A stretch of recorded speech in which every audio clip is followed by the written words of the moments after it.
ఉండేవాడు. ఆయన ఆత్మకు శాంతి చేకూరాలని కోరుకుంటూ సెలవు.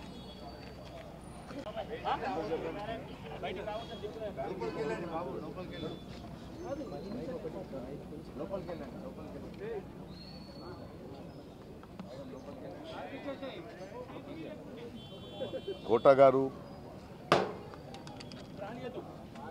4 దశాబ్దాల ఒక ప్రయాణం సినిమాలో.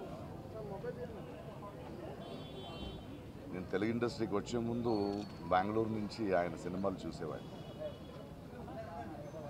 ఆయన తీక్ష్ణత, ఆయన ఇంటెన్సిటీ చాలా ఇన్ఫ్లుయెన్స్ చేసింది.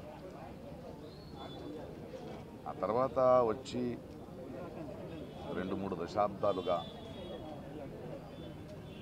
ఆయనతో పనిచేసిన అనుభవం, ఎన్నో సినిమాలు. చాలా విశిష్టమైన వ్యక్తి, అందరికి నచ్చడు. ఎందుకంటే నాకు తెలిసి ఎవరిని మెప్పించే ప్రయత్నం చేయలేదు ఆయన. ఒక అద్భుతమైన నటుడు. ఎందుకంటే ఆయనకంటూ ఒక అవగాహన ఉండేది, ఆయనకంటూ ఒక సటైర్ ఉండేది. పరిశ్రమలో మనం చాలామంది నటులను చూస్తాం, కానీ ఏదో ఒక డైలాగ్ రాసిస్తే దాన్ని అలాగే చెప్పడం కాదు.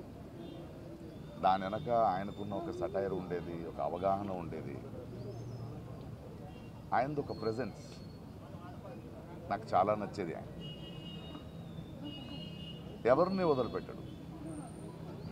ఎలాంటి మనిషి అంటే, అనయ్య అంబేద్కర్ అనే సినిమా రిలీజ్ అయ్యింది, ఎందుకో జనాలు చూడట్లేదు అంటే, ఏం లేదు ప్రకాష్, అది ముందు అంబేద్కర్ ఒక కటౌట్ పెట్టారు, ఆయన అక్కడెక్కడో చేయి చూపిస్తుంటే అక్కడ వెళ్ళిపోయారు. అంటే ఎటకారం కాదు అది, అలాంటి మంచి సినిమా చూడరు వీళ్ళు అనే ఒక ఆవేదన ఆయనలో ఉండేది.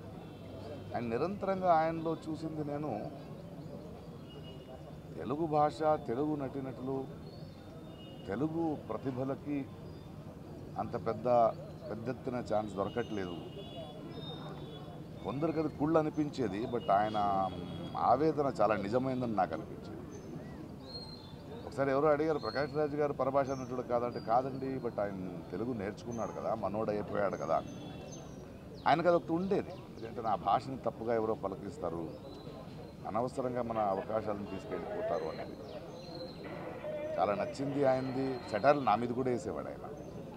నేను చాలా హ్యాపీగా దాన్ని తీసుకునేవాడిని. ఎందుకంటే ఆ పెద్దరికం, ఎవరి గురించి అయినా ముక్కుసూటిగా కమెంట్ మాడొచ్చెను చేసే చెను ఆయనకి సంపాదించుకున్న వ్యక్తి. పోయిన సంవత్సరం షూటింగ్లో నేను, ఆలీ, బ్రహ్మానందము, బ్రహ్మాజీ మనమందరూ ఉన్నప్పుడు నాకెందుకో ఆయన చాలా గుర్తొచ్చి, ఎక్కడా కోట గారు అన్నా. లేదు, ఈ మధ్య ఆయనకు ఒంట్లో బాగాలేదు, కొన్ని రోజులు సినిమా చేయట్లేదంటే నేను ఫోన్ చేశాను.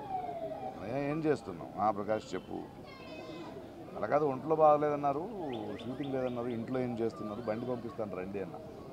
ప్రొడక్షన్ నుంచి బండి పంపించాను, ఆయన వచ్చారు. వచ్చి సరదాగా ఆయన మన సెట్లో కూర్చొని మాట్లాడుతూ బ్రహ్మానందంగా అందరితో మాట్లాడి ఆనందం చూశాను. నేను ఫోన్ చేశాను, ఈవినింగ్ వెళ్ళాడు. ఆ తర్వాత కూడా 2-3 సార్లు నేను ఏదో అవసరం ఉన్నప్పుడు ఫోన్ చేస్తే మాట్లాడేవాడు. చాలా అద్భుతమైన నటుడు.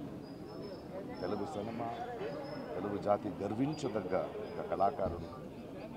ఆయన చేయాల్సింది, ఆయన పాత్రలు మనం మర్చిపోలేము, ఆయన సెటైర్లు మర్చిపోలేము.